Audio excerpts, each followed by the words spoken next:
I just got back from the gym.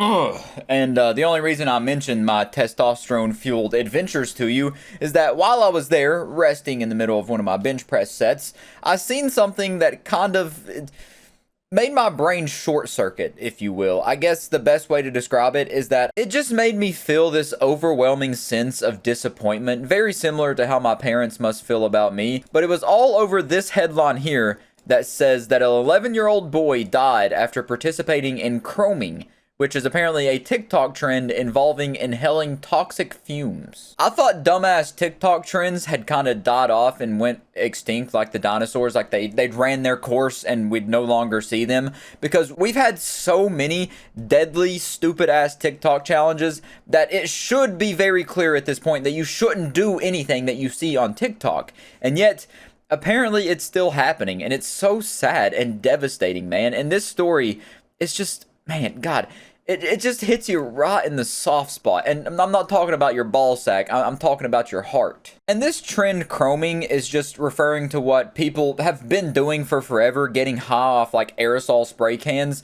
but they're popularizing it on TikTok and pushing it to a younger, more vulnerable, gullible demographic, making it seem like it's cool to do that. And it basically just makes them inhale stuff like spray paint or anything else that has like toxic fumes in it so they can get high. And it's just so sad once you take the walk down the TikTok deadly challenge lane and see how many stupid things there have been that have caused so many pointless lives, or not pointless lives, so many lives to be lost for no reason is what I was saying. I'm not saying the people that died are pointless. I'm saying that TikTok has caused deaths that just should have never even happened, with shit like the blackout challenge, the Benadryl challenge, NyQuil chicken challenge, penny challenge. There was that fucking breaking and entering challenge where people were just walking in other people's homes. I don't think anyone died from that, but it's just one dumbass thing after the other. A dumbass domino falls and it knocks over another dumbass domino, and it's a never-ending effect of dumbass domino falling on dumbass domino. And I can't even sit here and blame the people that are doing it, because most oftentimes it's children. And when I was 11 years old, I was gullible. Children are naive. They're dumb. That's what kids are. They're supposed to be.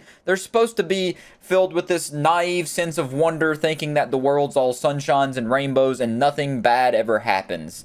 And that's why it's so dangerous for stuff like this to keep popping up. But yeah, this video, I basically just wanted to rant about stupid ass TikTok challenges. I've done it before, but now we can get into this actual story about this 11-year-old boy who lost his life because of this godforsaken TikTok challenge called chroming.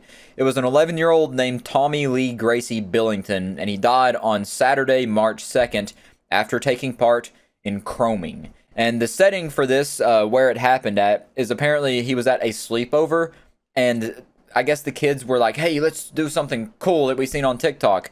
So he decided to try chroming, and apparently they claim, the kid's grandmother, Tina Burns, claims that he died instantly at this sleepover whenever him and some friends decided to try it out. And here's a picture of the kid, and man, this is just such a damn sad situation. Because it's always kids or teenagers that partake in this stuff, all for the sake of clout. It's all in the name of clout chasing, you know, just trying to fit in, trying to be cool, trying to do what's hip and cool in the kids' worlds these days.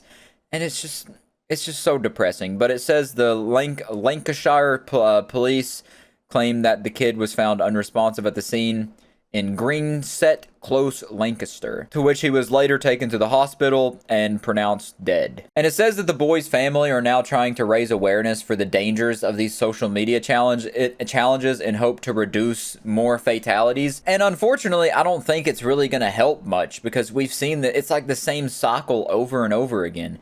For whatever reason, these deadly TikTok challenges pick up steam and people start doing them, even though they know it's deadly and it's not good for them. Like, there's risk involved, obviously, but they still decide to do it anyways, and then it'll die off. Someone will lose their life or they'll get very injured from it, and then some other dumbass will come up with another deadly TikTok challenge, and then the vicious cycle just never stops. And apparently the grandmother even said in a quote to this to Lancashire Post that she doesn't want other children to follow TikTok or be on social media, and in fact, we want to get TikTok taken down and no children to be allowed on any social media under 16 years of age.